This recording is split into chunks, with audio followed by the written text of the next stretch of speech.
the management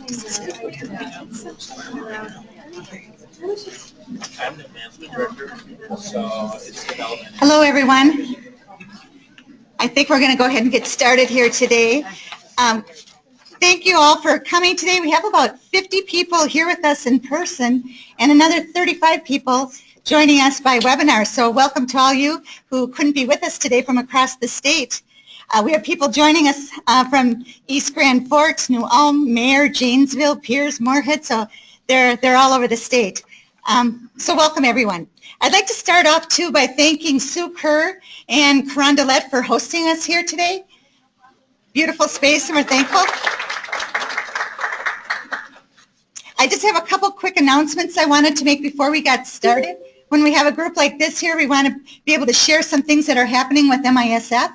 And first of all, the middle of November, please watch all of your emails. We're going to be opening up our STEM grant cycle for this year. Now, LOIs will be due in January. Grants won't be due till February, but we want to give you plenty of time to think about ideas of what you'd like to do in your schools and how you'd like to move your STEM programs forward. So please watch for all that information. We'll have it posted on our website, and you'll get emails with information as well. Also, we have a couple of really great seminars coming up in December and January. December 7th, Steve Hefner, the Vice President of Richard Schultz Family Foundation, is going to come and present on development. And then January 18th, mark your calendar, Steve Poland, who is the Director of Learning and Technology at Benilde St. Margaret's, is going to be presenting on non-cognitive mindset development in authentic learning environments. That's a mouthful. But both are going to be really great, so hope many of you can attend. And then watch, like I said, our monthly e-newsletters. All this information will be in there for you. So today we would like to extend a really great thanks to our sponsors, Afferton Educational Advisors. AEA provides career-ingrained learning programs for schools in fields such as business, design thinking, and healthcare, and offers TeachLink, a technology platform that allows schools to engage community resources in student learning. I'm pleased to introduce Chris Pearce, founder and principal, and Brent Veninga, principal and teacher of AEA, who are both with us here today. Please join me in welcoming them. Thanks. Well, thanks. Good to see you all today. I'm just going to talk just for a quick 5 minutes and then show a little video. And I'm excited to hear what Jane has to say. So thank you, Michelle, and to Tim for giving us this opportunity. A little bit about who we are. Brent and I used to work for Cargill and United Healthcare Group for 10 odd years each, and then we became school teachers. We taught at Minnetonka for 7 to 10 years, and out of that came where we are today, which is we wanted to really give kids in high school the opportunity to really learn about a career. The career path for many of the kids is still to go to college, and those are actually one of our key constituencies as well, to give kids an understanding of what a career field is and base a college choice upon that. And so we did that. We set up something called the Vantage program there, very driven by guest instruction, client projects, site visits, and you'll see that in the little trifold you've got on your desk, on your table in front of you. And then 2 years ago we left. I just felt called to try and do this with a variety of different schools. Minnetonka has, a specific kind of demographic we wanted to work. We worked with an inner city school. We worked with charter schools as well as schools in the private sector. And one of the most exciting things we've been involved in is working with three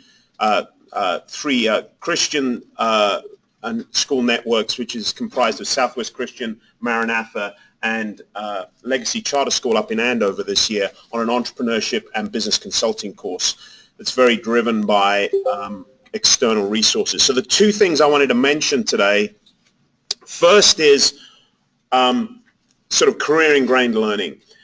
What we're doing with these programs is trying to surround students with a variety of different experiences in a career field. So for example, when we're teaching a healthcare course, we're taking students down to Children's Hospital to get actual clinical experiences in the simulation center. Business course, we're getting them over to Optum's data science group, and then we're getting guest instructors in from a variety of different industries. We've had already at the three schools we're working with, and the independent schools we're working with, we're getting a lot of guest instructors from places such as Cargill, Wells Fargo, and then in second semester they'll be doing projects. So the students at those three schools I mentioned will be doing projects for Medica, Wells Fargo, Habitat for Humanity, based on a Deloitte consulting model I developed with together with an executive from Deloitte. But then the other thing that came out of that was one of the biggest time or pain points for teachers is teachers want to access these resources, but they're just not able to do that efficiently or find the time to find them. So here's a specific problem that that relates to something called teaching that we've developed in the last year. If you're a 10th grade teacher and you want to get a doctor in to talk about cardiology, how do you find that person efficiently and easily in 10 minutes or less?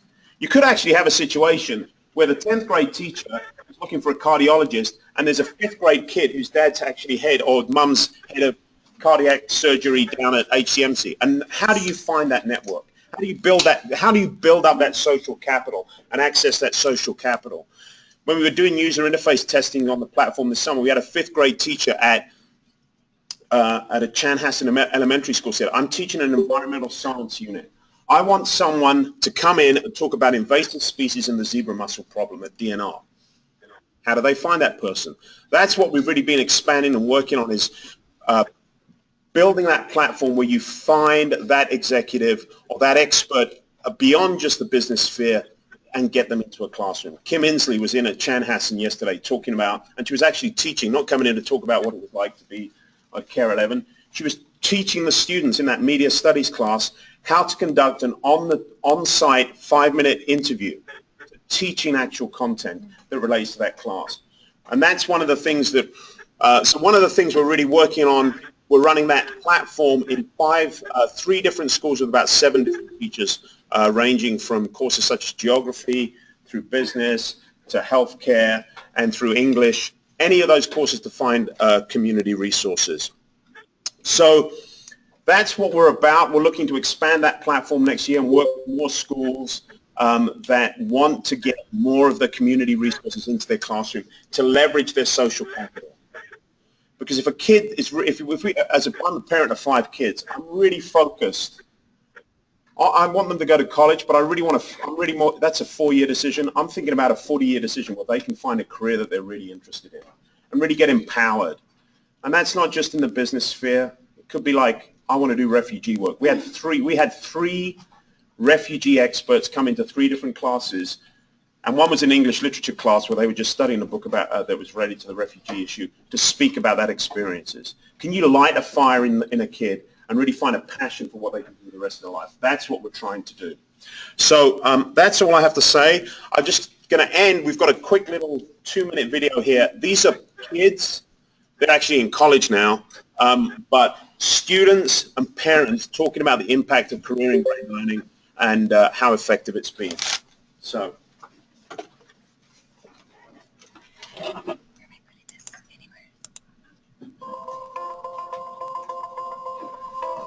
Gives meaning to things that you wouldn't necessarily give meaning to, and it's really cool to see that because a lot of high school students don't necessarily see the meaning of what they're learning, and so they kind of brush it off. But here you're really like fully understanding what you're learning and how that you can use that in your future career. With the speakers they bring in and the projects that you're working on, you know exactly what you're learning in the classroom and how it's going to be applied.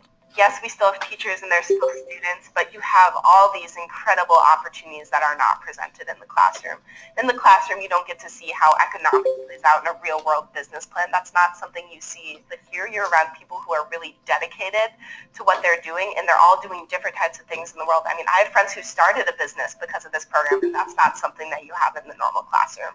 So it's obviously completely different, but in just such a good way. Just having a textbook can be good, but having an outlet to actually apply that is great. So it really engages you in a new way and doesn't allow you to kind of sit back. And it lets you be kind of a patron of your own learning. The goal of an educational institution is to help their students learn and get ready for the real world. And this program does it better than anything else. The real world isn't sitting in a classroom listening to your teacher lecture you.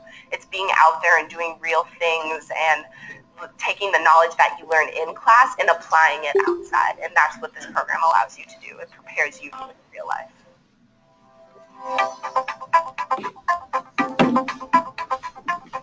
program lit him on fire. He came out of this program so jazzed to explore more in the area of business. And for him, the difference was that it wasn't just theoretical. It combined the theoretical learning with the experiential process of talking with other companies and hearing from lecturers. It's different when you have to present to a client. It's different when you have to come up with your own business idea and then pitch it to in a Shark Tank environment.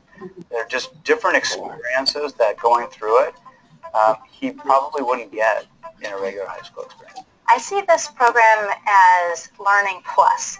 You're getting the same, if not better, learning from a traditional classroom, but you're adding in the experiential piece. All right. Well, thank you for your time. This is Brent's here in the middle, and myself. We're happy to chat to you more about this. As I said, we're trying to build this out, and we're looking for schools who are willing to join us on this journey. It's really an effort to make learning more real, relevant, and rigorous. So, thank you so much. All right. Thank you, Chris. Like I said, we are so grateful for our sponsors, and we appreciate you being with us today. Now we're going to get started with our presentation. We're very excited today to have Jane Dow Larkin with us. Jane believes in the power of creativity to connect people. She spent nearly 20 years as a consumer evangelist at creative agencies, helping blue chip brands like BMW of North America, Citibank, Sprint, Dell, Target, and Pampers create meaningful experiences that bring value in unexpected ways. Jane currently has her own insight and strategy consulting firm, Me Jane Consulting. As the co-author of several groundbreaking studies on mobile advertising, Jane has been privileged to share her work at industry conferences and forums around the globe. Jane has a BS in psychology from the University of North Dakota and completed a postgraduate study on advertising and account planning in the UK. Please join me in welcoming Jane Dow Larkin. Hi. Oh, we should probably move this up. There's a mic here, right? There is. Do you guys mind if I just use this? Okay. So hi, thank you for having me. Thank you, Tim and Michelle, for having me. And thank you to our sponsors, Arbitron. Is it Arbitron? Did I get that right? Say it again? Aberton. See, there, we got another plug for you. Aberton Educational Advisors. Brent was nice enough to come over and introduce himself, and they have an interesting thing going on, so thank you. Before we kind of dig into the dirt, if you will, of my presentation, I wanted to share with you a little bit more of my story. I am a marketer. Obviously, that's clear for Michelle. But I came to marketing and education as a parent. I have a 7-year-old who is a second grader at Annunciation. And we moved here from Chicago about 5 years ago. And when we moved here, it was for very deliberate reasons. In Chicago, like any major metro area, that education journey starts really young. So at about 1.5 years, I started touring kindergartens because it's, a very competitive, and you can't really rely on the public schools. So after going through that process and feeling somewhat disheartened, I convinced my husband, who's also working, that perhaps there might be an opportunity for us to look elsewhere for our education outcomes. And I had started my career in Minneapolis. I like to say I'm on my 3rd tour, but I was not born and raised here, so that makes a difference, right? I'm not technically a boomeranger. There's a lot of that. And I knew innately that this space, the state, was valued education. It was part of its ethos in a way that you don't find in other parts of the country. And I had suggested to my husband that perhaps we sort of think about relocating.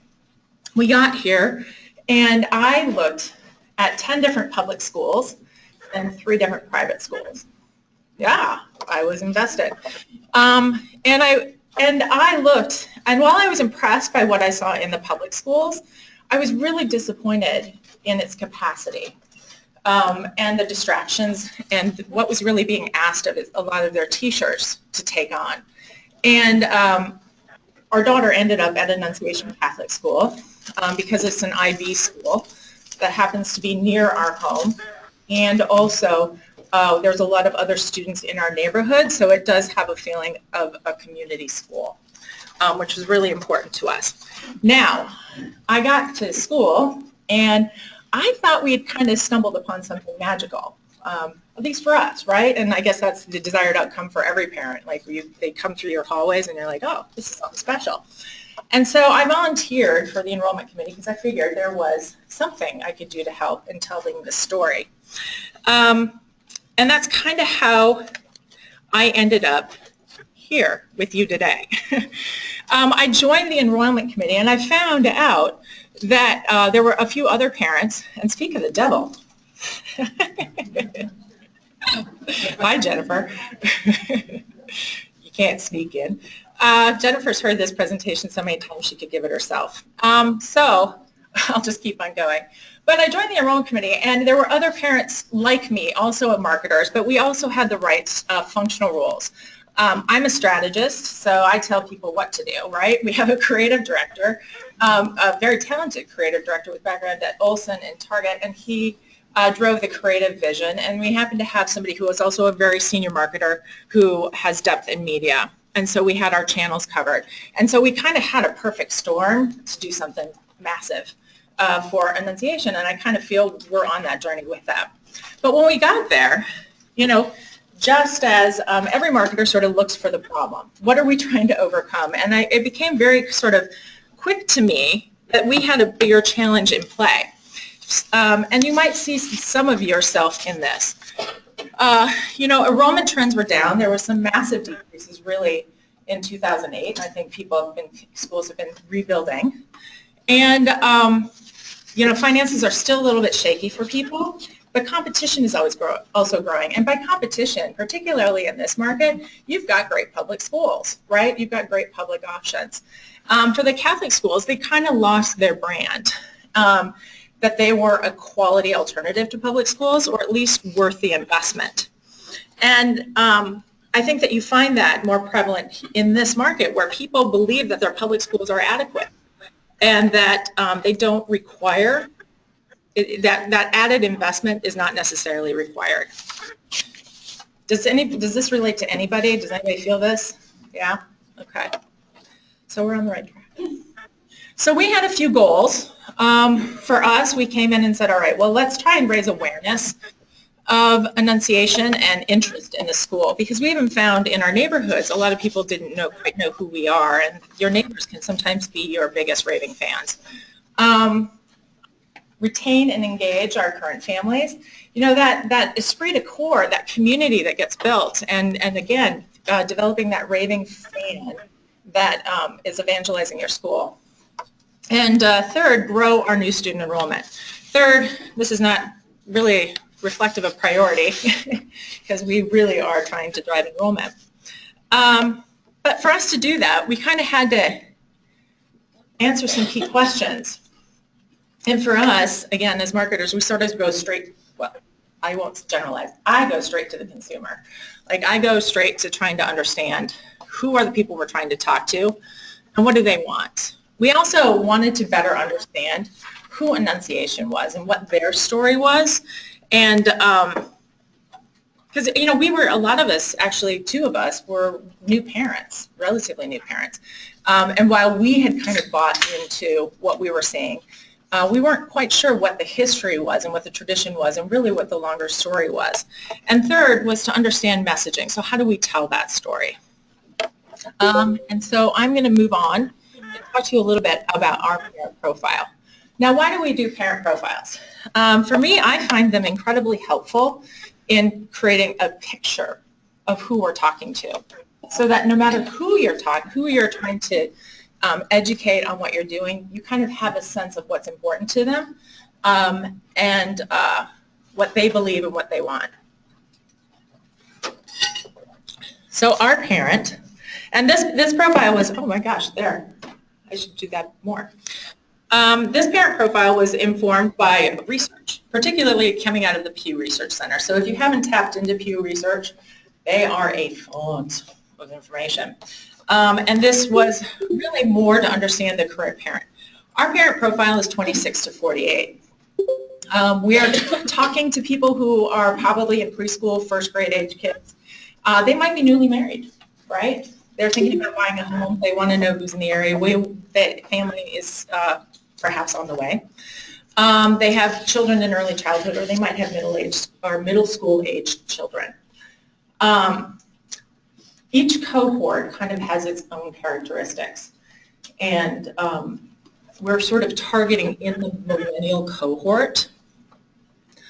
Cohorts are if you're not familiar with cohorts, they're generational divides.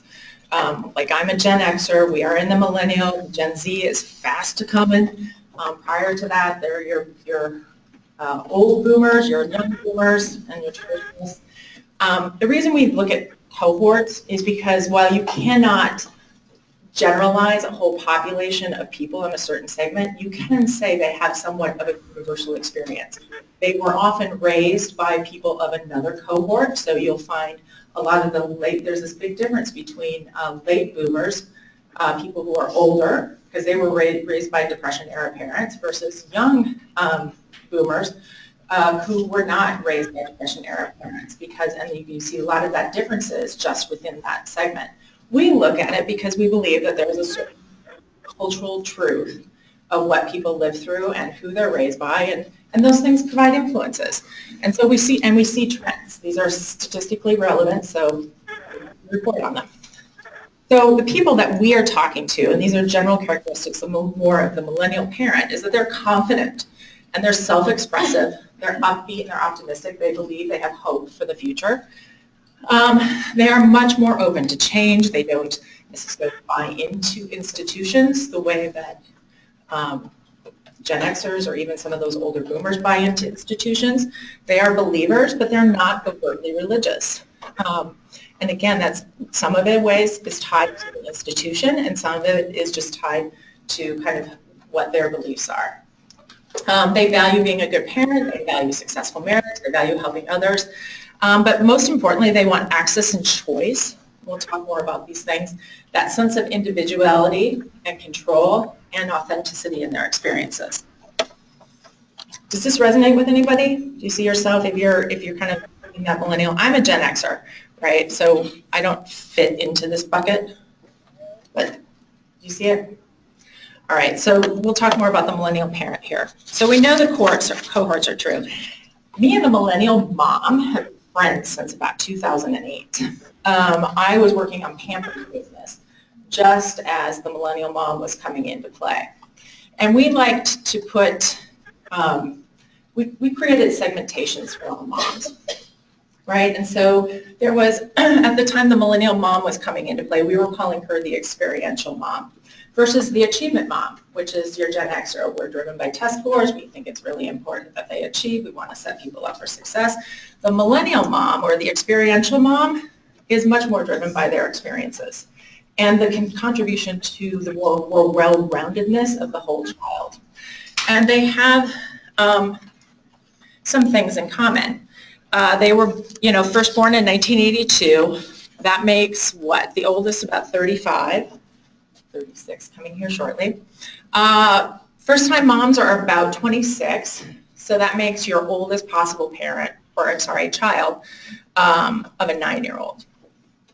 These millennials, parents, they are lifetime learners. This is part of their ethos, right? Now these folks were raised largely by your young boomer population, right? You're activists, you're believers, we can do anything, we can create change. And you also are the helicopter parents and that sort of thing, so you can see what we're dealing with. They are looking forward to sharing this experience, sharing being the operative word, with their children. And they can't wait to see what happens. They are, and as we've all kind of come to expect, have a seamless use of technology. It is part of their social conversation, but it is also how they do discovery, which is why it is a little bit more difficult to get these folks on campus, because if you haven't been made the short list, you're not going to get a visit. I think that was flipped, and what I've heard is that's been flipped in the last maybe 10 years, where you would get people who would tour. I'm one of those. I toured a bunch of schools, but I also didn't have a short list. So how is this, do you see this in your schools? Do you see these parents? All right. So marketing to them is delicate because they're very marketed to. It is also that they are not very far from being in school themselves, right? And so they have some requirements and ideas about what that experience, like the school experience they want for their children. This was based, again, on Pew Research, as well as a great article, if you haven't read it. It was published about a year ago, School Admissions, Generational Marketing and How to Market to Millennials.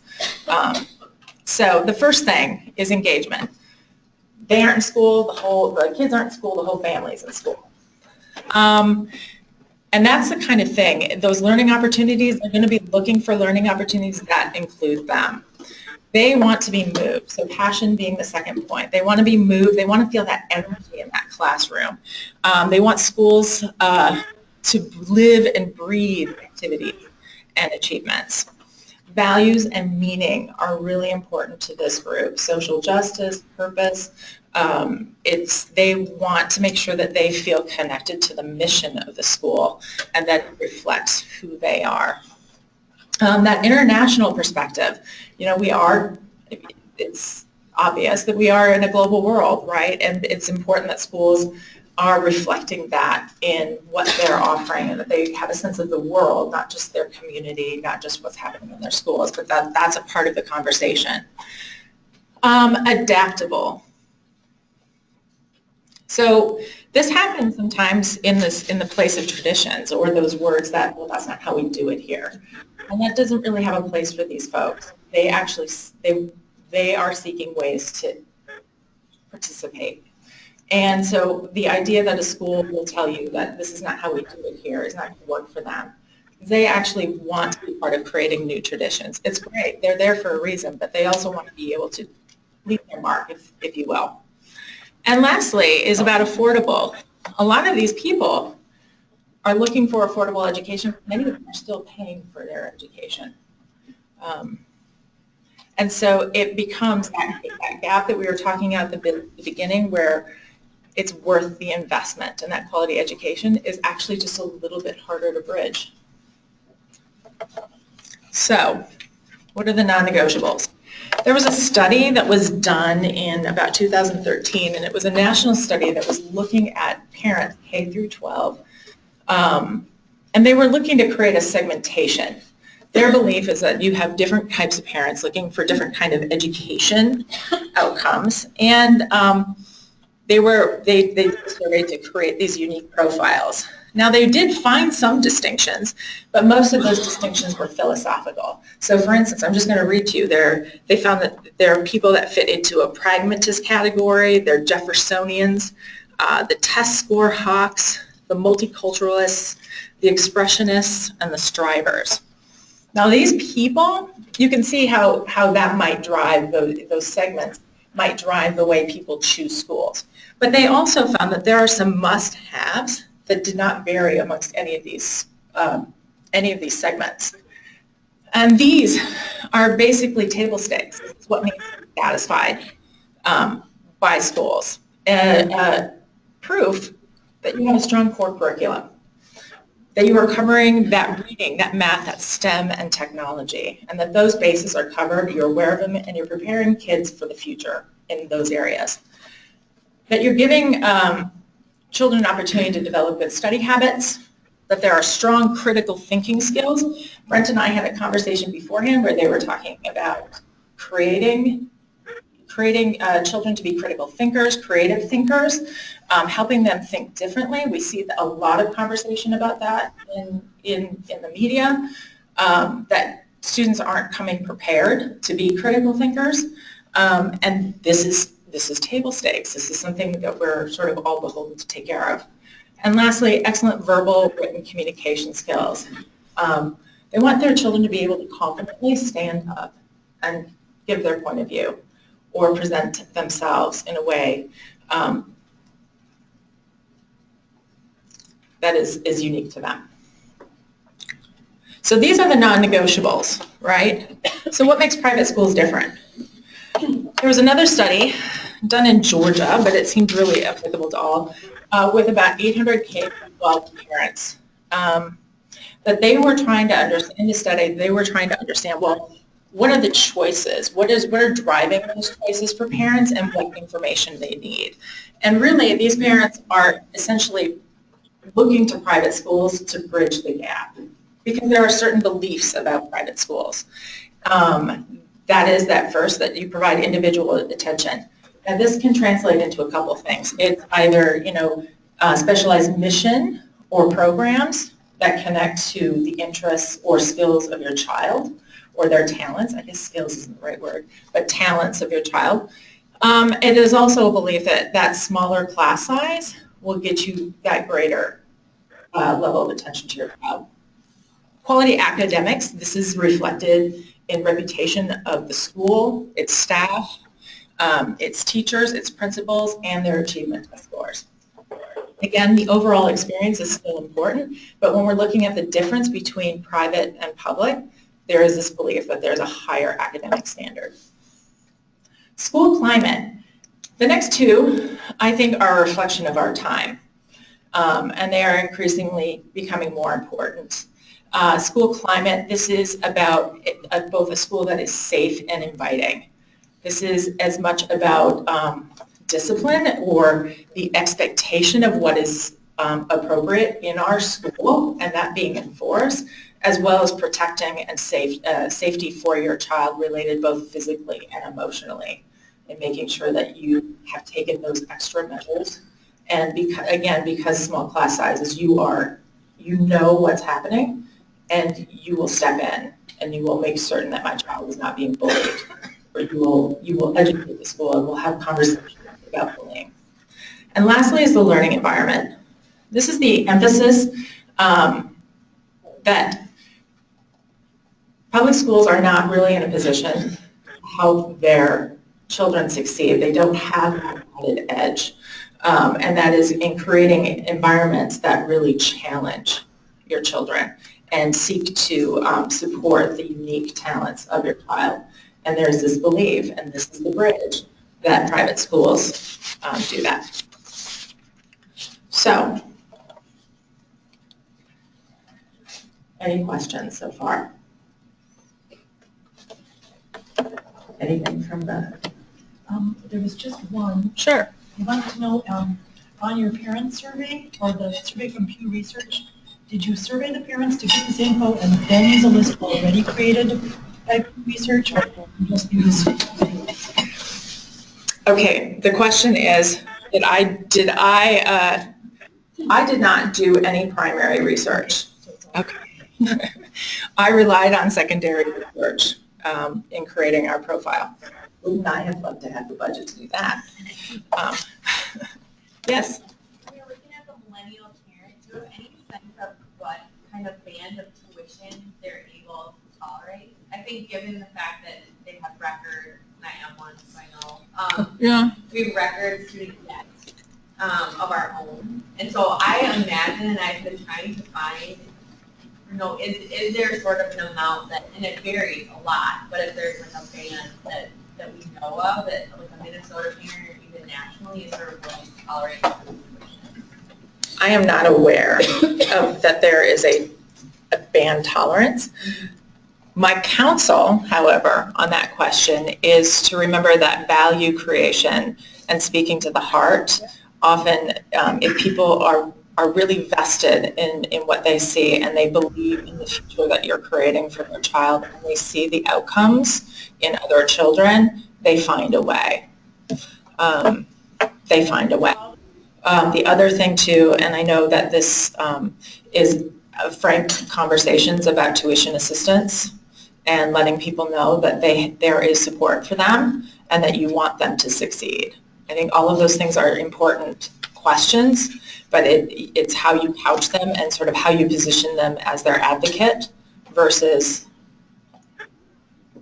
somebody who's keeping that as a barrier of entry, so to speak. It's a tricky one, though, and I might just go look and see if I can find that. Can you just remember to repeat the question? Because they Oh, yeah.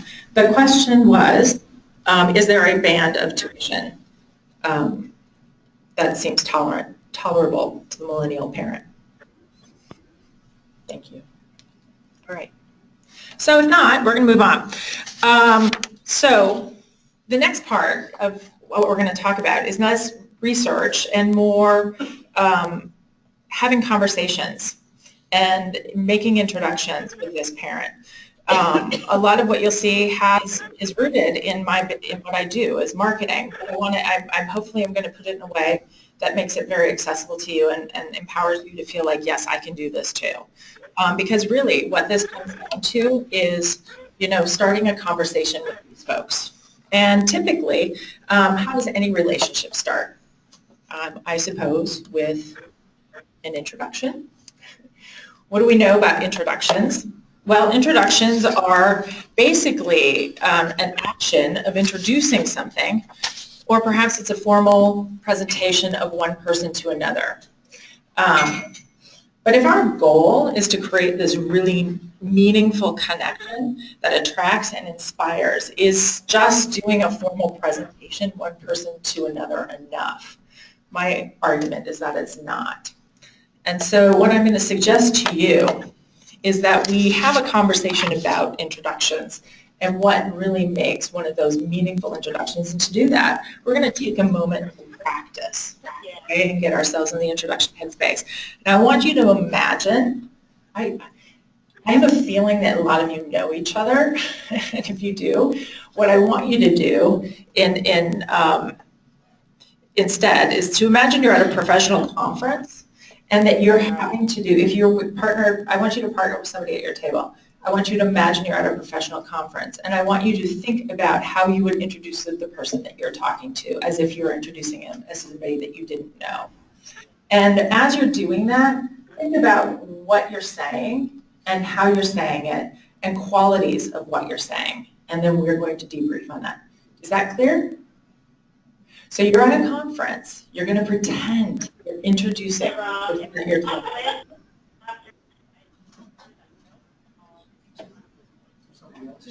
to somebody else. We should pick someone we know. Yeah. Okay. To partner with. Okay. Or not. Are we talking about ourselves or about? Sure. Just you make an introduction of sorts. Go ahead.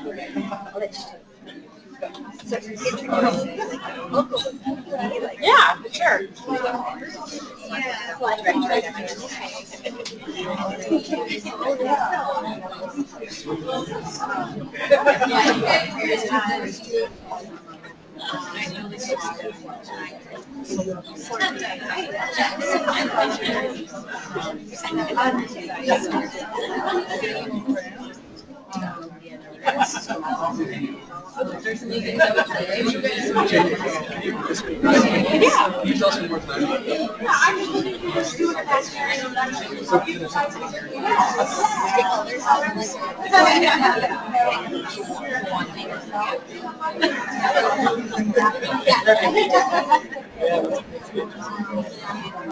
It's interesting when someone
Okay, we're going to wrap up here in about 20 seconds.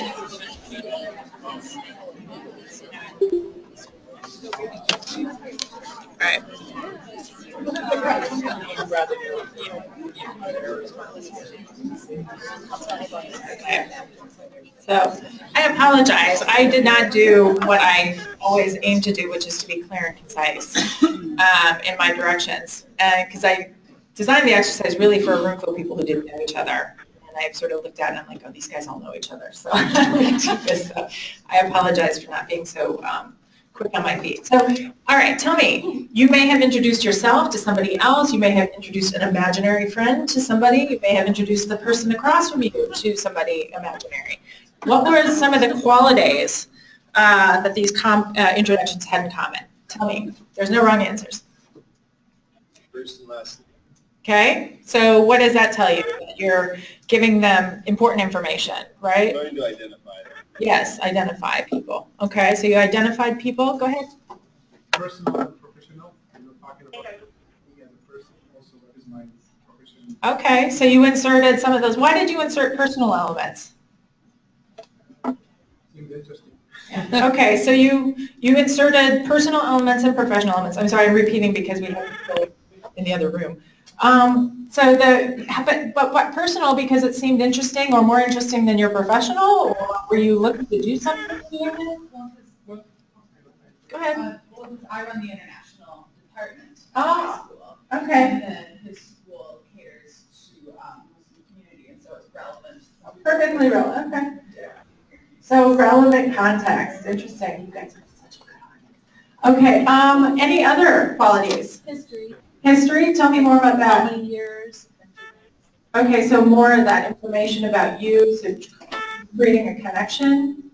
Yeah, just letting know how reputable, how much do you know? Yeah, relatable, all that sort. Any others from that side of the room? Yes. Skill set of the individual and all that enhances the organization we work with. Okay, okay. And to what end? Like how individual I introduce how she supports our staff at our school. I see. And how she leads us along. So they know how to talk to her. Yeah, okay. All right. Well, I won't keep you guys on the hook. Really, the key to introductions, and you guys really covered all the bases, is about being personal, creating that personal connection, telling the key information about yourself that is relatable and relevant. You guys are so on point. And that it's that it's memorable, that it's something. Now, I've heard a couple of stories of the background and history, your own personal history, some of your own personal stories to your professional. Those are the things that really create hooks for being memorable and unique and distinct. I saw a hand raise. Yes? I was going to say too, that brought up an interesting point. I think when we are doing a tour or admissions or bringing somebody to school, it's not just about introducing them to us. I think taking the time to introduce that person. I know as a parent myself, after touring schools too with my kids, the ones that make it like they want to learn about me, not just you're here to learn all about the school. The school. It's that personal connection. Like, we're human beings. See, and that's the thing. Branding, which is what I do, is not so far from the human experience because brands are really just personalities or people too. I'm always advocating for brand rights. And it is that relationship, that personal interest. And in marketing, we call this a brand story. And what a brand story does is it really simplifies those brand messages so that it makes it really easily to understand and remember who you are. People intuitively get a sense of it. When you introduce somebody well, they walk away knowing, okay, I know who that person is and I have a sense and I either want to continue that conversation or I don't, right? But in this instance, we're really hoping to inspire the beginning of a longer conversation. Now, what is brand? It's a big bad word. And it's a scary word, but really it is a composite of people's perceptions of who you are and how you act. And there is the external brand, which is that, again, what you say and do and how do you talk to the people outside, how you represent yourself. And then there's that internal brand of how people feel, and those are your parents, families, and people who just come to your school for the first time.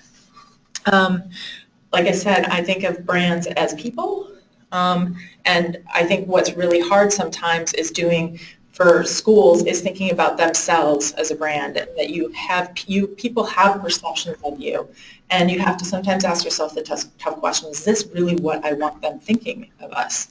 And then you also have to say, do we reflect our values in our internal brand? Do we live and breathe it? Do our families see it? But there are brands introducing themselves to you through their stories every day. And depending on the stories that they are telling you, they are trying to influence your perceptions. And whether that personal or memorable or relatable story strikes a chord with you will determine whether you kind of like or dislike them. And so I'm kind of wanting to know, are there any brands out there that have told you a story that you really connect with? Anybody? Yeah, go ahead, that's fine. A brand, big brand to me would be and greatness, and how they perceive success in a global scale for really sports and success, greatness. And what was the brand? I'm sorry. Nike. Okay, so Nike represents something as something sporty, and tell me more. Greatness, like there's greatness, achievable greatness. Okay, that connects with you. Excellent. I was thinking St. Jude's. Tell me more about why St. Jude's. Well, I think that message of compassion and support of families dealing with illness and research, and okay, it just seems like it's so solid around that. Okay, so that support of families and that support of research, and that really resonates and connects to you.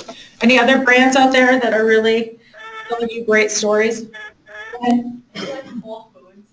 Why Whole Foods? I feel like I'm a better person when I shop there. Okay. I'm a better parent.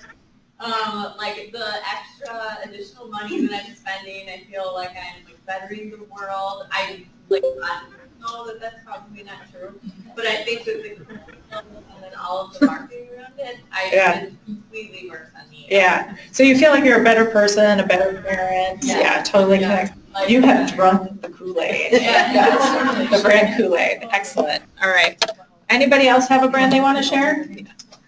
She is what we call a raving fan. So if you need clarification, that's awesome. Thank you. All right. So here's a few that tell great brand stories.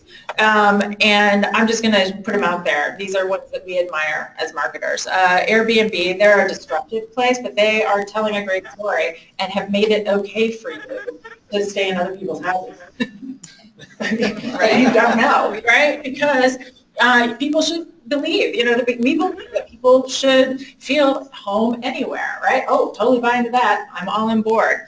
IKEA, design for everyone. We believe in providing a range of home furnishing products that are affordable to many people, not just a few. All right, design for everyone. You too can be creative. You just got to walk through the store. They'll show you how creative you can be. You can put it together yourself. Yes, exactly. Think different. Apple is always held up as one of our great leaders, but I mean it's true. And I'm not going to reinvent the wheel on this. We believe people who think different can change the world for the better. All right, how can you not buy that, right? Like how can you not buy into that and not be, I am going to follow you, right? And Nike, our friend there, we believe in getting things done. What's interesting about this is they didn't really start. They started, their story isn't about greatness in the houses. I mean, they were just, a shoe manufacturer that wanted rubber-soled shoes. But it tells you the power of a brand story in connecting with people and the importance of that. I want you to ask, what do you see in common with all of these? The word believe. We believe. We believe. We believe. There is a TED Talk, if you have 18 minutes of spare time, by Simon Sinek, where it talks about how great leaders lead. And in his context, he's really sort of speaking to great leaders like Mahatma Gandhi or Martin Luther King Jr. What do those people all have in common? And but to me, all of this applies to brands, and you will find this with great leader brands, is that they start with why you do what you do. why you do what you do. They don't tell you how to do it. They don't tell you what they're doing. They tell you why they're doing it. And we believe is a statement of why we're doing that. And you can choose to either get behind it or not. But it then becomes yours and it's personal. And this is incredibly important when you think about your school, because I know how easy it is to go to how the sausage gets made, right? Well, what do we do to be great and different, right? But if they don't understand why you do what you do, what's in your heart and what drives you every day to come to your school and feel passionate about what you do, if they don't feel that, then that little band of tuition tolerance gets much higher, right? Because they are going to go to things like, well, how much does this cost? They need to believe it. So with that, I will share with you Enunciation, what we believe. This isn't our mission, right? This isn't a reflection. This isn't our mission, but it is a rally cry that people get behind. We believe educating the whole child creates creative and compassionate leaders. This is the top of our messaging strategy. We have a whole lot of how we do that. We have a whole lot of what we do to get to the how. But at the end of the day, people need to feel inspired by what you believe. Now, your mission statement is a longer version, a stronger reflection of that, and it'll have depth in some of those reasons to believe and those unique characteristics. But at the end of the day, we believe that educating the whole child will develop creative and compassionate leaders. All right. So the brand story motivates your consumer to act and think and feel, and then it begins the process of how your reputation becomes owned by them in their heart, in their mind. And you can begin to see how that external brand, I start putting this out, how that brand story, how your brand story starts to permeate the external brand and how you talk about yourself in marketing materials. And your internal brand, how that permeates into your values and your culture and your classroom, your traditions. And we had a creative execution come out of this brand story, and it's been really exciting for Enunciation, wouldn't you say? Yeah. And in broadly based, it's been embraced by the parish as well, because it really sort of embodies what it is that we do every day. And we're very excited that it's out there telling our story. So, how do you introduce your school? That's kind of going to be our next bit. You guys, take a minute to sort of think about how you introduce your school now. Because some of you, who gives a tour every day or is responsible for giving tours? Okay. So you're probably closer to this than some. And how many principals are in the room? Okay. All right. So you have to live it too, right? So what I'm going to challenge you today is to think about your introduction or your brand story and think about why you do what you do at your school. Not the what or the how, but, because that's going to come later once they come in your doors and all that sort of thing. I want you to brainstorm, and you might feel like you've got this nailed, right? And then you can show your table how awesome you guys are, because I've already figured this out before you got here. But you can brainstorm a few keywords to describe the why. Why do you do what you do? Not what, not how. And turn those keywords into phrases, and then start it with we believe. And I want you to come up with a story that summarizes that. And this is an exercise, not meant to be scary. It's just to get your brain sort of thinking about this. It doesn't have to be final. It doesn't have to be perfect. It absolutely is a work in progress, but I want you to just take a moment to think about your brand story as a school. So we're going to take, how much time do we have? Plenty. Okay, so we'll take, does 5 minutes seem like enough, or do you want more time? 5 minutes. We're going to start there, and then when I am going to ask you to share. So if you want to work in pairs with colleagues, or if you want to work independently, that's your own call. But we will take 5 minutes, and then we will come back. Okay? Can you tell the people on the webinar they can begin if they like to share? Okay, yes, and people on the webinar, you are welcome to share as well. We'd love to hear your thoughts. and you can type in your we believe statement. Thank you. Okay. I will wander around and answer questions.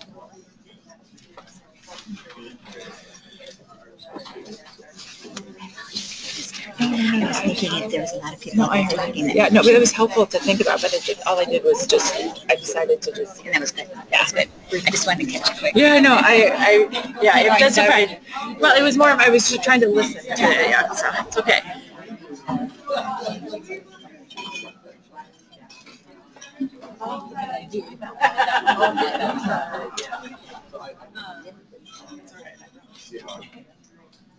Any questions on this?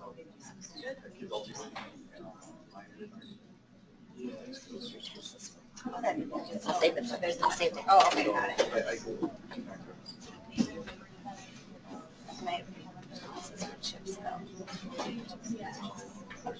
I don't know.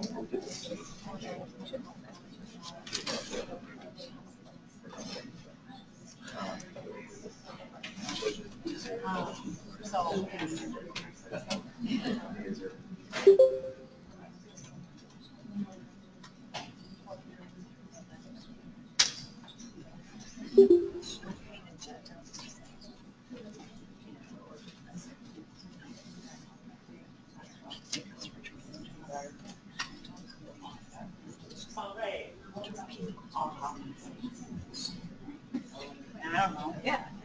That's long.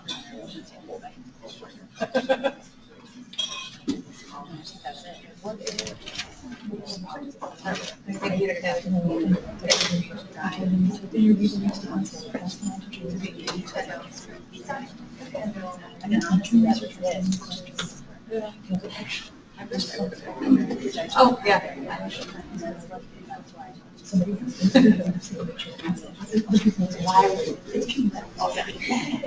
Did you have stuff for you? Wednesday, yeah. Okay, awesome. Oh, good father, good Greek food.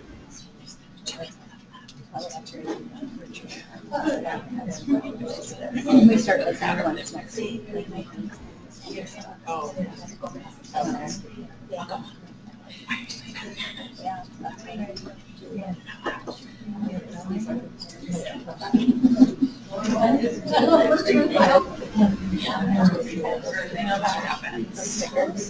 Yeah. Oh, yeah. Perfect. I thought that was good. I was like, well, put on there. That's why it's in my mind. If I were those parents. Yeah. Be like, yeah. I'm really inspirational. I want those things. For myself.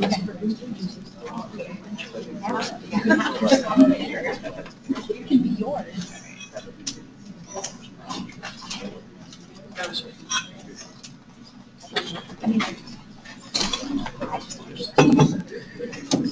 Okay, we have about one more minute.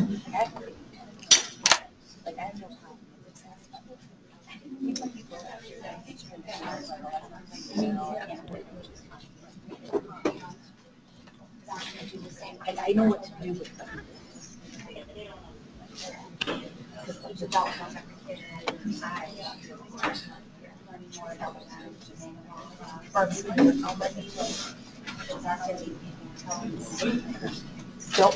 Don't. First of all, just do it. Just scroll down.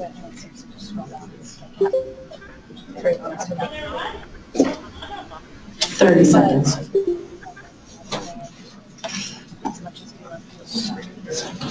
Yeah, like if you're going to use all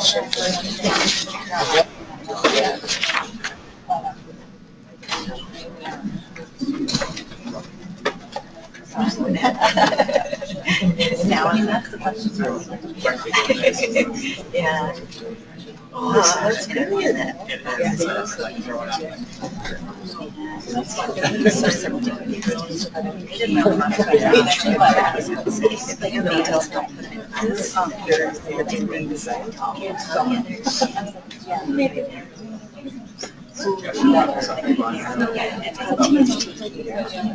Okay. So do we feel like we can regroup and share? Yes? All right. What brave soul would like to go first? I'm going to come out to you so you can tell us. Who's going first? You want to go? Okay. Great. We believe we're all called to be saints, and like the saints and us with unique areas of gift and challenge, we believe in meeting children as they are and helping them develop their God-given potential. That feel like authentic? Good.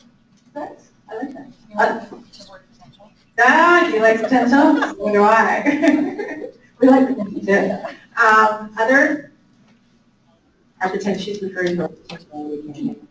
She loves so much. All right, go ahead.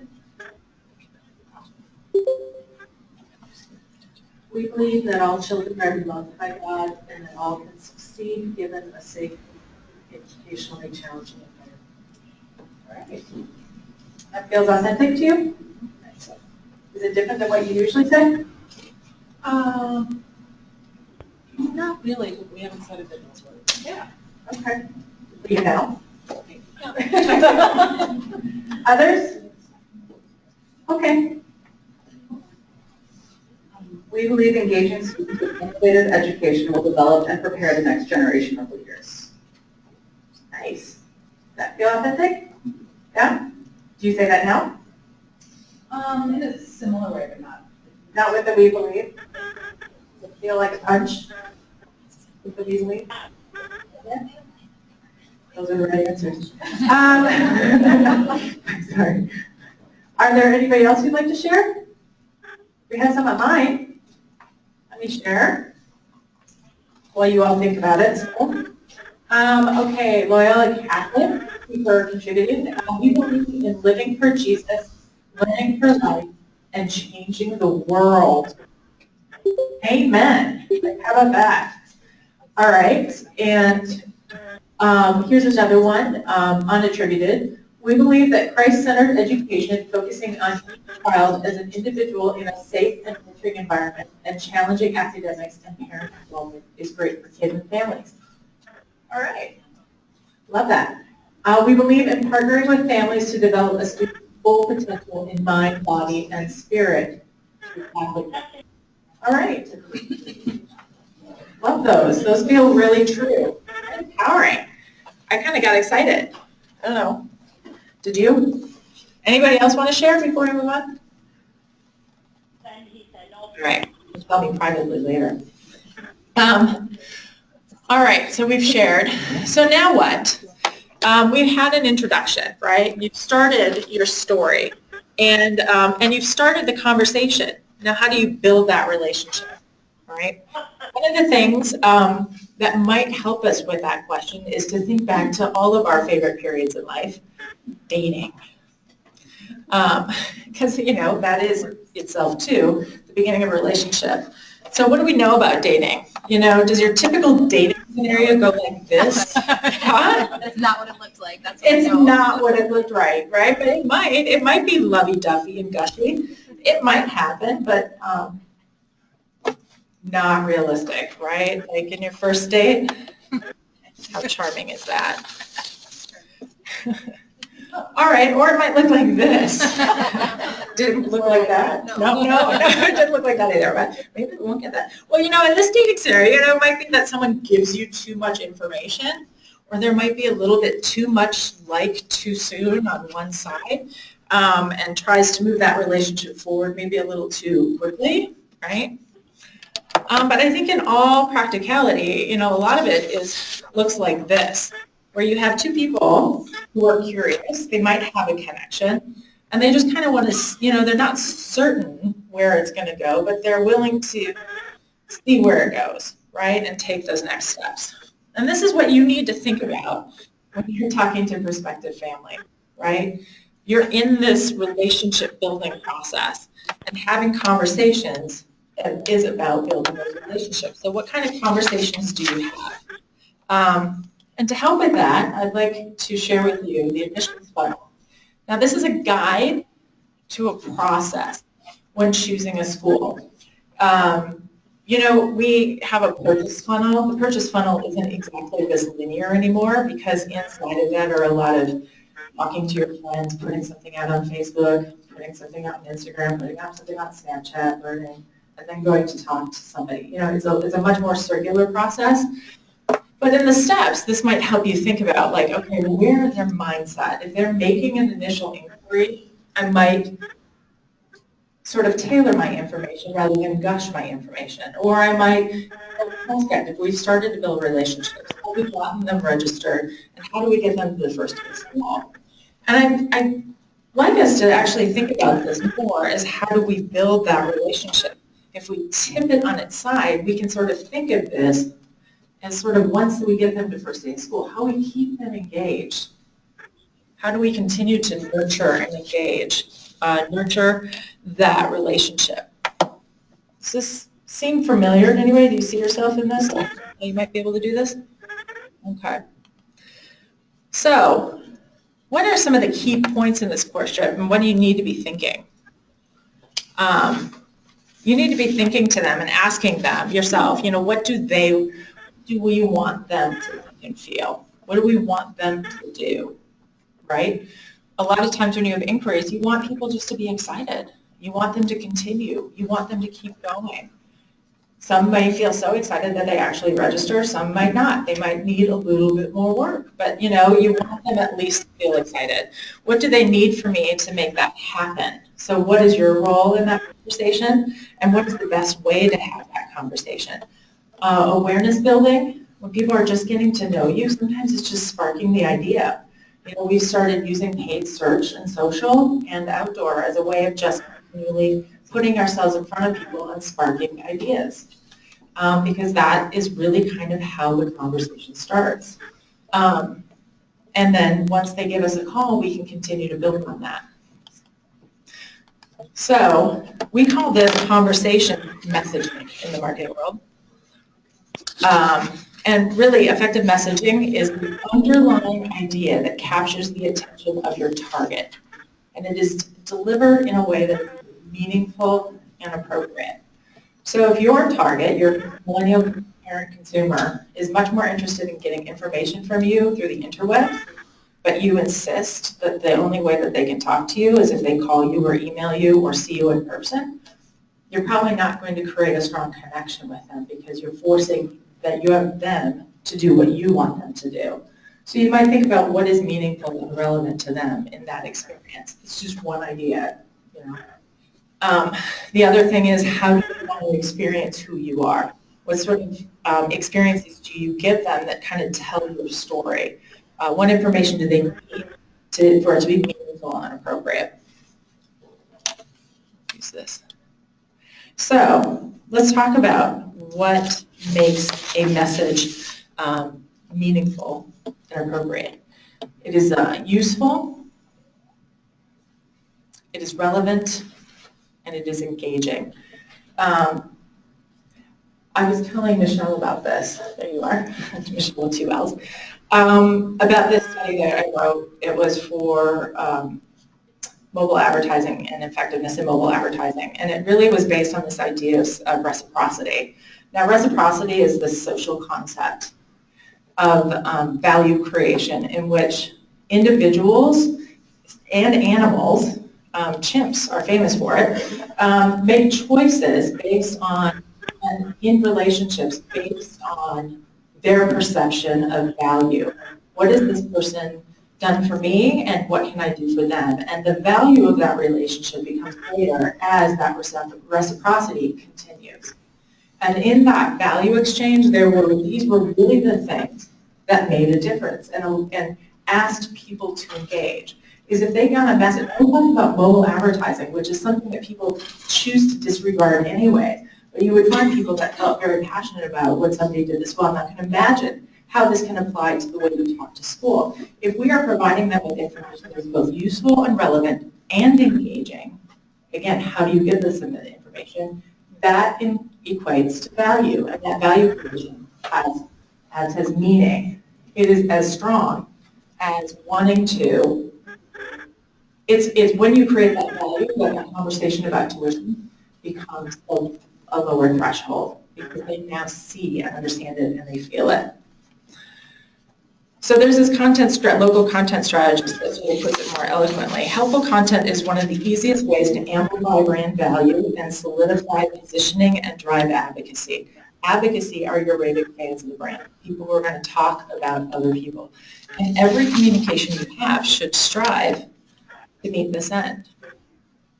So we're going to do a little bit of exercise, again, about your conversations and what you're having in terms of conversations and thinking about those key moments. And on your table, or you should have seen a grid. All right, I'll go back to this. And on the right-hand side of the grid, there are some of those key facets. You're an inquirer, you're inquiring, people are prospecting, they are settling down, that's a little bit more vested. We have them registering their first day of school. Ask yourself, what do you want them to feel, do, what do they need to make that happen, and what's the best way to have the conversation. And that begins to start giving you structure for how you tailor some of these conversations and when you have these conversations, and where you have these conversations. And so what we'd like to do is have people go through the process of completing this grid for themselves, asking yourself, going through this checklist. You know, make a list of what you do and how you do it, and consider what information is appropriate and most relevant to share and at what stage. You map out the flow of conversation and consider where and how you have these conversations, and then that helps you consider the whole experience. This grid should help you plot those things. Okay, so we're going to take 5 minutes to kind of get started. It might be easiest to just pick one of those areas of in the grid. It might be inquire, it might be prospect, it might be in the register, and examine kind of what you're doing now from a conversation perspective, and perhaps think about how this has changed the way you think about it now, or what you want to do differently. And I'll just take a few minutes to share and then ask questions. Okay? Yes? Oh, didn't you get one over there? Oh, sorry. Do we have any more? Okay.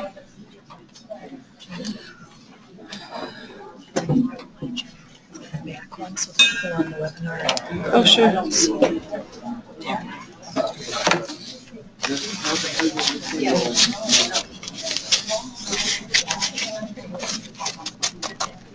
Right.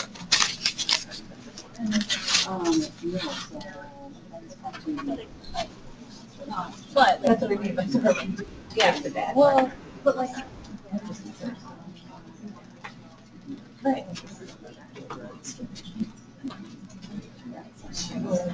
Yeah. I mean, this one is right, and then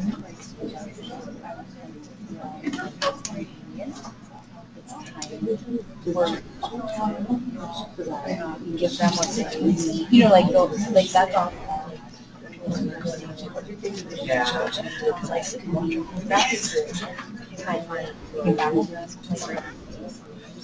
Oh. Yeah. Yeah. Sure. Right, that's how I want to. So, okay. We get.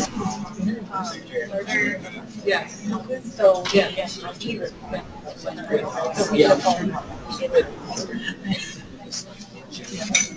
We had a full pack. Yeah. Yeah. Yeah. Then in July, and I was yes, you're right.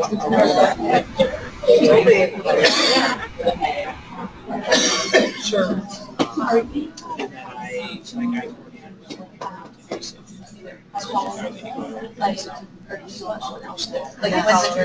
know you do, but is that what you want? I don't mind that. Okay. Yeah, I think it actually.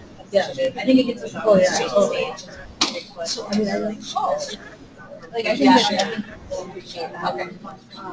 And then like usually. Yeah. Okay. Yeah. So I think we just. Yeah. So probably the biggest thing is she quit. But she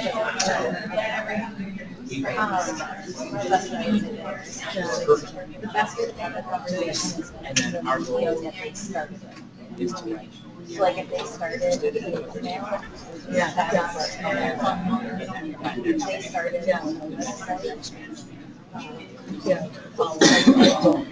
just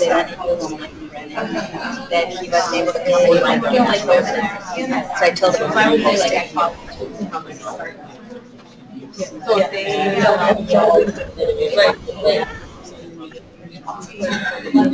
call the word then I'll always say like email you this to register.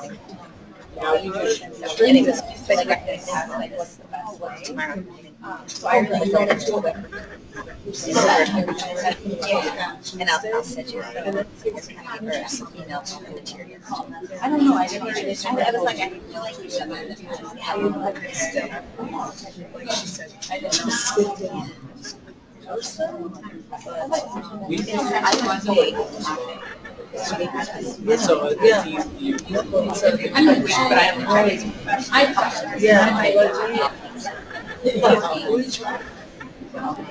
Sure. Yeah, I mean, I always thought that, but I was so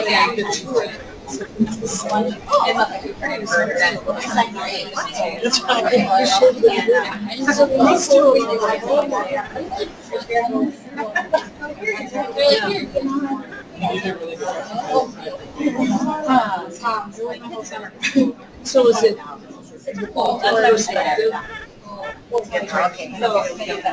Oh, yeah. Here's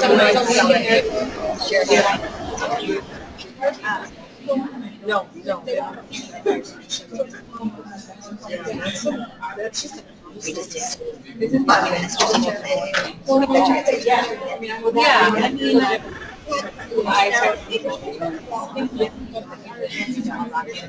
Right. Yeah. It's hard to like define the way that I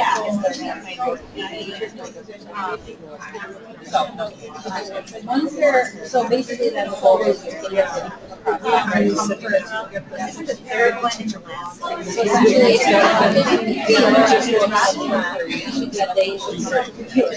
Yeah, no, that's right. Yeah, so on the tour,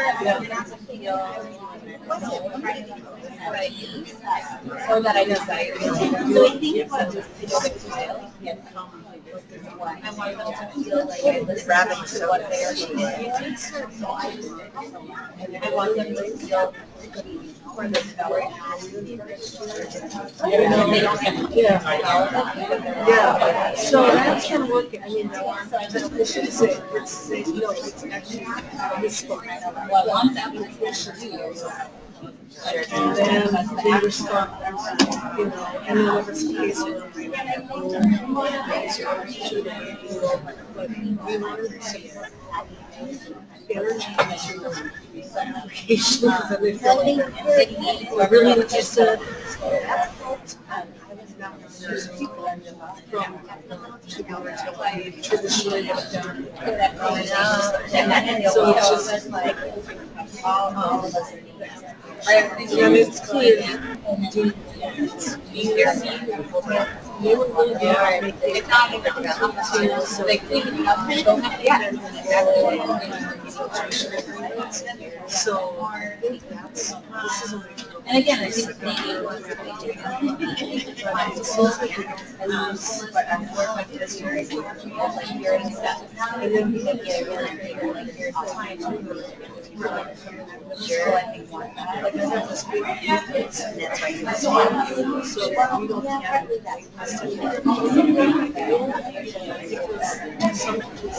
I like how she is. Yeah, I mean, they can so I don't know what to say. Like up here, I think but for most purposes, they're just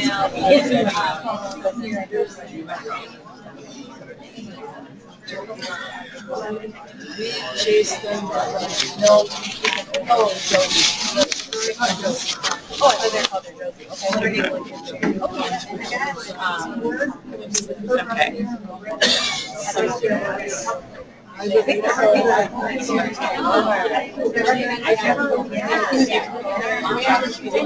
You're going to take just one more minute.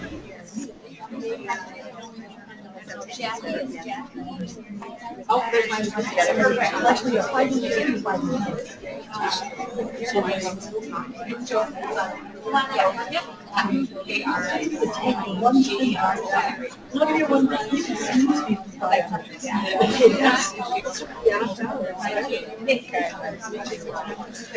So as you're wrapping up, I am going to ask you to share. So prepare yourself to share. Good lady, how are you?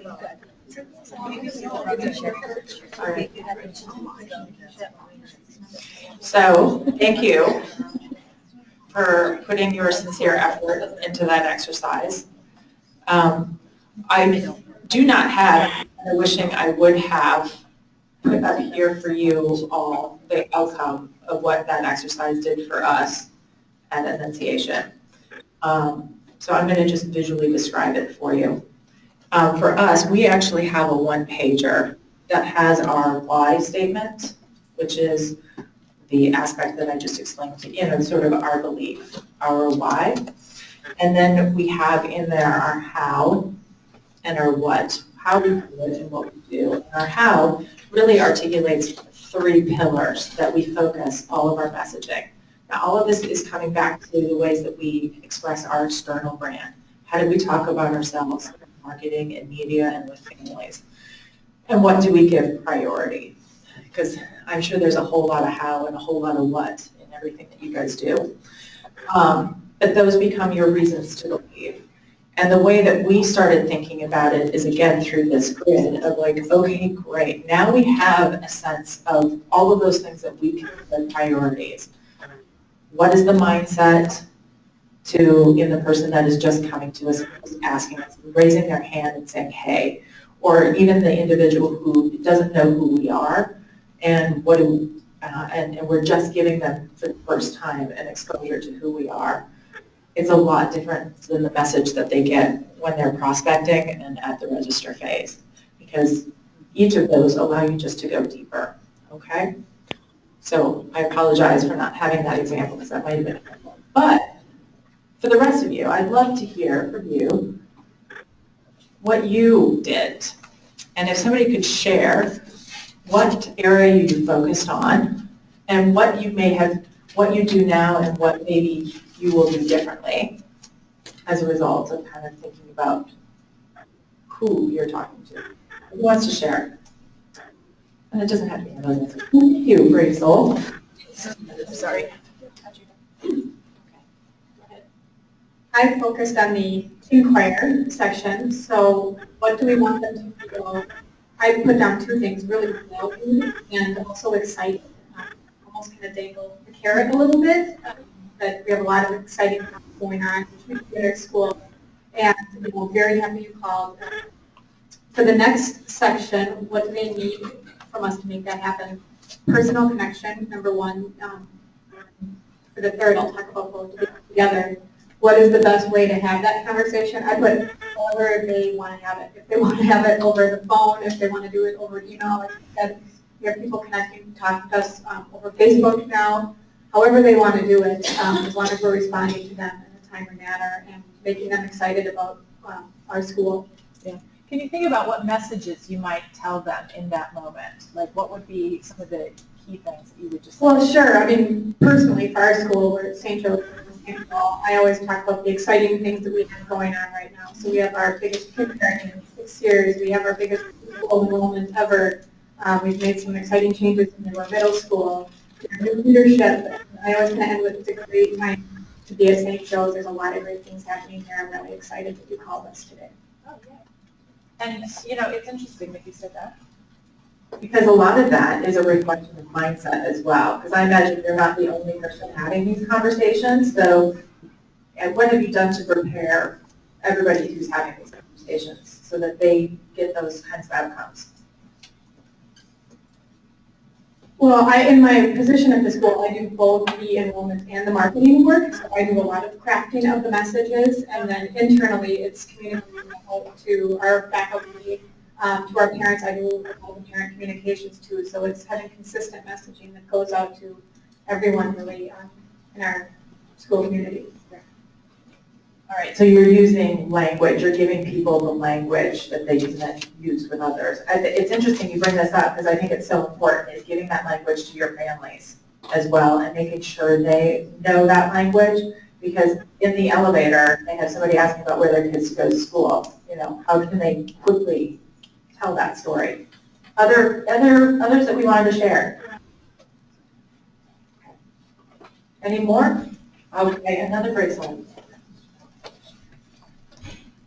So we focused on the first day of school. Just, I think a lot of times it's forgotten once we feel like we've got them signed up and registered that they're good and they're going to be here the next 8+ years, and that we shouldn't just take those people for granted. And I think looking at that first page, it's making sure that they feel, you know, they're looking to validate and make sure that their decision was the right one. So looking at those people as, you know, everything that they do, validating, thank you, we're glad you're here, making sure we're taking extra steps to make sure they're included, feeling valued, walking them down if they're here to sign up for lunch duty or recess, going that extra mile just to make sure that they have hand-holding, and we're saying giving them feedback on, you know, oh, we saw your son today in the play, or so that they know them, because a lot of times I don't think we think we do, schools do.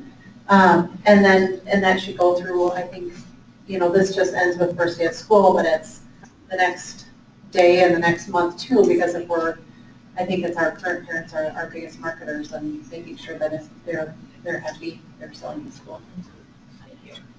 You know, this is an interesting idea around validation, right? We talk about that as well, as how do we continue to congratulate people for making a great choice, and continually welcoming them, and continue to make sure that you're right, they are valued. So tell me, what are some of the things that I know you talked about that first day, but what are some of the things that you do ongoing that you think really create value or that feeling for families? We kind of talked about it, like I said, just as they're coming to the office waiting to pick up a child, or, you know, we had a grandparent yesterday, the first time grandmother coming in to serve lunch. So it's talking them downstairs, talking about, you know, oh, we saw your friends, you know, really making that connection. I was saying, you know, my kids went to Frontelet, where I happen to work. I felt like everyone knew them. Now they're at high school. I don't know that everyone knows them. I had somebody come up in the cafeteria that told me during the other day about one of our kids, and I feel like that's why these guys have this unique connection with him now, because he knows our son. But just looking at it from your parent communications, the weekly newsletter, always thinking of it if we're using acronyms, or don't always assume they know what we're talking about, and looking at it as a perspective of brand and family all year long. So, great counsel. Thank you for sharing. Anybody else who'd like to share? Did somebody tackle prospect or that registration? Okay. Well, again, I want to thank you all for participating in this. And these are not answers, these are tools. These are things that you can, I encourage you to use as you look at what you're doing in your communication. And always remember to put your parent in the center of that, and thinking about how you want them to think and feel. Because when their heart is vested, they are your raving fans. The rest of the engine sort of drives it. So I'm going to be around. That concludes my portion of today's session. And so I'll be around to answer any questions. Thank you, Jamie. You gave us a lot of great information on schools and share with our staff. One of the things I wanted to mention, tomorrow morning I'm going to be sending out an email to all of you. We'll have a short survey. We really appreciate it. We learn a lot about what you're looking for and new topics that we could broach with you. So please fill that out. I'll also be sending a link to this webinar so you can watch it at your leisure if there's more information you'd like to take in. And I'll send you a copy of all the materials too. So you'll get that in the morning. Thank you so much for coming. We hope to see you in December.